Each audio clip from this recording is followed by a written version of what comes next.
वह मुश्किलों बचे हैं। मुझे अफसोस है कि सियासत के खेमे में वैसी हलचल नहीं हुई जिसकी उम्मीद की जाती है। जो हालात हैं, इस घटना के बरक्स भी हम देखते हैं कि जज्बात पे जंजीरें हैं, ज़बान पे पहरे हैं, ज़ख्म मेरे जिस्म पे बहुत गहरे हैं। और पिछले 10 साल से 15 साल से हम देख रहे हैं कि फ़िज़ा इतनी ख़राब हुई है पत्रकारों के लिए। वो एक निहत्था व्यक्ति है जो अपनी लेखनी से, अपने कैमरे से, अपनी आवाज़ से, अपनी ज़बान से लोगों को जगाता है, बाखबर करता है। और ये दुर्भाग्य की बात ये कि हम उस मुल्क के बाशिंदे हैं जो दुनिया की सबसे बड़ी जमहूरियत है, जो सबसे बड़ा लोकतंत्र है। हमारी घटनाओं से दुनिया पनाह लेती है, सीख लेती है। हिंदुस्तान में ऐसी बुरी हालत है और जो दुनिया भर में संगठन बने हुए हैं जो हमारी आज़ादी का पैमाना नापते हैं, रिपोर्टर्स विदाउट बॉर्डर्स, उसने कहा कि हमारा लगातार ग्राफ गिर रहा है प्रेस की आज़ादी का। 180 देशों की सूची में हमारा मकाम 161वां है। 15 ग्राफ पिछले कुछ सालों में गिरा है। और एक दशक की घटनाएं बताती है कि भारत के भिन्न भिन्न सूबों में 28 पत्रकारों की जान गई है, हमले हुए हैं। उसमें 13-14 पत्रकार, कोई बजरी माफिया, कोई जाति माफिया, कोई माइनिंग माफिया, कोई लैंड माफिया, उनके हाथों काल कलवित हुए हैं। उनको कोई मुआवजा नहीं मिलता। और अभी जो हमारे नौकरी देने वाले लोग हैं वो भी हमारी हिफाजत नहीं करते हैं। ज़्यादा खतरा उन पत्रकारों के हैं जो संगठित नहीं हैं, जिनके पास कोई बड़ा संगठन नहीं है। तो हम एक आम आदमी की तरह घूमते। मैं नहीं कहता कि सरकार हमारी विशेष सुरक्षा करे, लेकिन ऐसा माहौल तो बनाए। दिक्कत ये है कि एक हिंदी फिल्म का गाना है कि सावन जिसे आग लगाए उसे कौन बुझाए। जब हमारे निगहबान ही इस तरह के माहौल बनाते हैं, कोई हमें गोदी मीडिया कहने लगा, कोई मोदी मीडिया कहता है, हमें इंगित किया जाता है, हमें लक्ष्य किया जाता है, तो ये बहुत ही बुरी हालत है। एक ज़माने में ईदी अमीन संसार के सबसे बड़े तानाशाह सदी के हुए हैं। उनके बारे में कहावत थी कि इंसान को जिंदा खा जाते हैं। उनसे किसी ने पूछा कि आपके यहाँ प्रेस की आज़ादी की गारंटी है? उन्होंने कहा बिल्कुल गारंटी है, उसके बाद की गारंटी नहीं है। वही हमारे साथ हो रहा है। हम बड़ी मीडिया इंडस्ट्री है वर्ल्ड में, दुनिया भर में अखबार पीट रहे हैं, हमारे अखबार आगे बढ़ रहे हैं। 20,000 दैनिक छापते हैं हम, 450 चैनल है हमारे पास में, सोशल मीडिया है, यूट्यूब है, हमारी ताकत बढ़ी है। लेकिन समाज में हमारा ग्राफ गिरा है, हमें कोई भी निशाने पे ले लेता है। हम कोई बाहुबली नहीं है, हम कोई चार बुझेदारी नहीं है, हम तो एक साधारण इंसान है जिनकी नौकरी कोई जमानत नहीं है। आप सोचिए, कोई पत्रकार किराए में रहता है, वह मुश्किल गुजर बसर करता है, कैमरा लेके मैदान में जाता है, अपनी जान हथेली पे रख के काम करता है। और एक वर्किंग जर्नलिस्ट कैसे काम करता है। कुछ साल पहले छत्तीसगढ़ में एक महिला एंकर न्यूज़ पढ़ रही थी, नवनीत कौर, और अचानक ब्रेकिंग न्यूज़ आई। उसने ब्रेकिंग न्यूज़ पढ़ी कि एक एक्सीडेंट में एक शख्स की मौत चली गई है, जान चली गई है। वो उनके पति थे, कुछ अरसा पहले उन्होंने लव मैरिज की थी। लेकिन उस फीमेल एंकर ने अपना सब्र रखा, अपने फ़र्ज को तवज्जो दी, एक आंसू तक नहीं छलका, और बाद में ब्रेक लेके वो फूट फूट के रोई भी। इस तरह हमारे वर्किंग जर्नलिस्ट काम करते हैं। आपने देखा होगा कि केरल में जब पद्मनाभ टेम्पल पे कवरेज हो रहा था तो सजीला एक पत्रकार थी, भारी भरकम कैमरा कंधे पे, आंखों में आंसू पिटती जा रही थी और कवरेज करती जा रही थी। इस तरह एक वर्किंग जर्नलिस्ट काम करता है, अपनी जान का नजराना भी पेश करता है। तो ये घटना हमें उद्वेलित करती है, हमें भीतर से झकझोरती है कि जो जिस मुल्क को हमने आज़ादी हासिल करने में जो सबसे बड़ा योगदान है वो हमारे पत्रकारों का है। महात्मा गांधी पत्रकार थे, मदन मोहन मालवीय पत्रकार थे, मोतीलाल नेहरू पत्रकार थे, भगत सिंह खुद पत्रकार थे जो कहते थे कि मेरी कलम मेरा मिजाज जानती है, मैं इश्क भी लिखता हूँ तो इनकलाब लिखा जाता है। तो इस रवायत, इस परंपरा, इस धारा के लोग हैं। अगर उन पे हमला होता है तो आप महफूज नहीं रहोगे। आप जिस लोकतंत्र से चुन के जाते हो, एक दिन आपकी गिरबान पे भी हाथ आएंगे।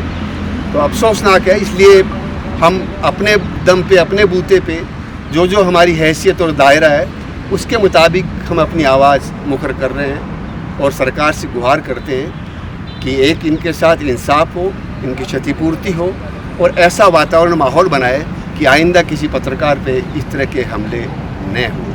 मुझे इतना ही।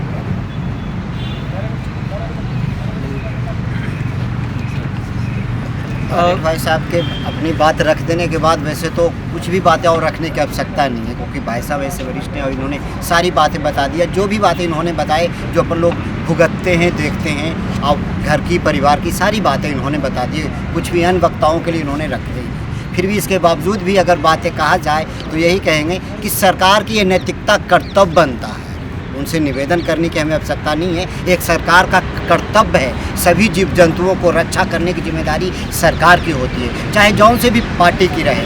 अगर जो सरकार अगर अपनी कर्तव्य को ये नहीं निभा पाता, सुरक्षा नहीं प्रदान कर सकता है, तो सरकार सत्ता में रहने का अधिकार ही नहीं रखता है। खास करके हम बातें करें देश के चौथे स्तंभ की, तो चौथा स्तंभ ही है जो कि सभी की निगाहें पे रखता है, उनमें सच को सच लाता है। और पत्रकार तो वो काम करता ही रहेगा, सच को सच और झूठ के झूठ। अगर ये करना अपराध है तो ये अपराध तो पत्रकार जगत बारंबार करता रहेगा, चाहे सरकार हमें सुरक्षा प्रदान करे अन्यथा न करे। इसके बावजूद भी सरकार जो भी पार्टी का हो, अपना कर्तव्य समझकर पत्रकारों के प्रति सहानुभूति भी रखे और अपना कर्तव्य को समझते हुए अपनी सुरक्षा प्रदान करने की मांगे करता है पत्रकार। सर नहीं, मैं ये चाह रहा था कि आप कल मौके पे थे और वीडियो आप कवरेज में थे, तो वहाँ क्या एक्चुअली हुआ था और कितना बड़ा, जब हम आगे बात करें, कितना गंभीर ये मसला है, थोड़ा आपको अपनी बात। जैसा कि बारिश सर कह रहे थे कि आप हमसे सहमत हो या हमसे सहमत नहीं हो, हमारी विचारधारा के हो या हमारे विचारधारा के नहीं हो, दो ही विचारधारा है। तो गांव में इस तरह का माहौल था कि आप हमारे पक्ष में ही लिखो, हमारे बारे में कुछ भी अगर अप्रिय है तो उसे मत लिखो। सुबह से झड़प हो रही थी, लेकिन अजीत शेखावत और उनके जो कैमरामैन हैं, हम सब जानते हैं कितने अच्छे व्यक्ति हैं वो। और वो जब डॉक्टर किरोड़ीलाल मीणा के बारे में पता चला कि वलीगढ़ में आए हैं, तो डॉक्टर साहब के कवरेज के लिए गए हुए थे। आप उस दृश्य को देखिए कि मारो मारो मीडिया वाला है और किस तरह से सैकड़ों की तादाद में लोग टूट पड़े हैं मारने के लिए। जान जा सकती थी और जिस तरह से हमले हुए हैं वो जानलेवा हमला ही है। मगर अभी तक सरकार ने इस बारे में कोई कठोर प्रयास नहीं किए हैं, कोई कठोर कदम नहीं उठाए हैं, अपराधियों की धरपकड़ नहीं हुई है, रस्म अदायगी हो रही है। हम हर जगह जाते हैं और जब गांव में मीडिया गई तभी गांव वालों का पक्ष भी आ पाया कि गाड़ियां किसने जलाई, कहाँ किनको चोटें लगी। तो ऐसी बात नहीं है कि सिर्फ केवल एक पक्ष आता है। जब मीडिया जाता है तो सारे पक्ष आते हैं। आप सहमत नहीं हो इसके लिए लोगों को मारने लगो, हिंसा की कोई जगह नहीं है लोकतंत्र में। ऐसे अगर हिंसक वातावरण को हम लोग आगे बढ़ाएंगे तो कोई भी, आज अजीत को पीटे हैं, कल आपका बेटा पीटा जाएगा, कल आपका भाई पीटा जाएगा और पीटने वाला इसे सही ठहराएगा। इसीलिए हिंसा की कोई जगह लोकतंत्र में होनी नहीं चाहिए। पत्रकार से आप सहमत हो नहीं हो, मगर पत्रकारों को कोई बिरादरी नहीं होती है। जो पांचजन्य में भगवा सलाम लिख रहा है वो भी पत्रकार है, जो दंडकारण्य के जंगलों में लाल सलाम लिख रहा है वो भी पत्रकार है। आपके डिफरेंट पॉइंट ऑफ व्यू आते हैं, आप उसे सहमत होना ना होना ये आपके ऊपर निर्भर करता है। आप सहमत ना होकर जानलेवा हमला कर दें, ये जंगल राज है। और जिस तरह से ये काम हुआ है, प्रशासन का फेल्योर है कि इस तरह से मॉब जो है पत्रकारों पर हमला करता है। हमने इतने दिनों तक कवरेज किया है, इस तरह के हालात अक्सर बने हैं, मगर इस बार जिस तरह से सरकार का असहयोग दिखाई दे रहा है, इससे ज़्यादा दुख होता है। इसकी हम भरपूर निंदा करते हैं और दोषियों को जल्दी से जल्दी पकड़ने की मांग करते हैं।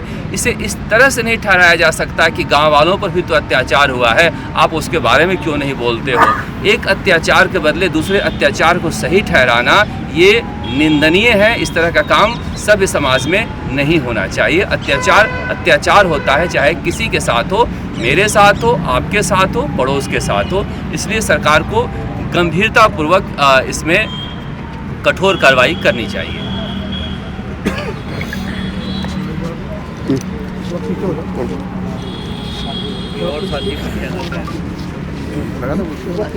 मैं भी सर की बातों का सहमत हूँ, जो सारे हमारे सीनियर्स ने कहा। कल हमारे यहाँ राष्ट्रीय प्रेस दिवस मनाया जाएगा, राज्यपाल ने बधाइयाँ दी हैं। वही मैं देख रहा था कि बधाइयाँ आती हैं, सोशल मीडिया पर रह जाती हैं और ज़मीन पर हम लोग संघर्ष कर रहे हैं। सारे जो साथी हमारे साथ खड़े हैं, ये लोग भी मेरे साथ कई बार मिलते हैं, हम भी कई बार जाते हैं, तो संघर्ष का दौर चल रहा है।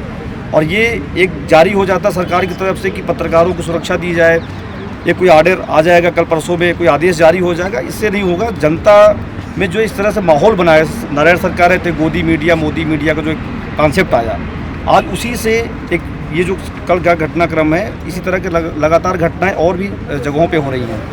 लेकिन अब ये जो घटना हुई है इसके लिए सरकार को ध्यान देना चाहिए और इस तरह की चीज़ें न हो दोबारा, इसके लिए सभी को मिलकर काम करना चाहिए, यही कहना चाहूँगा।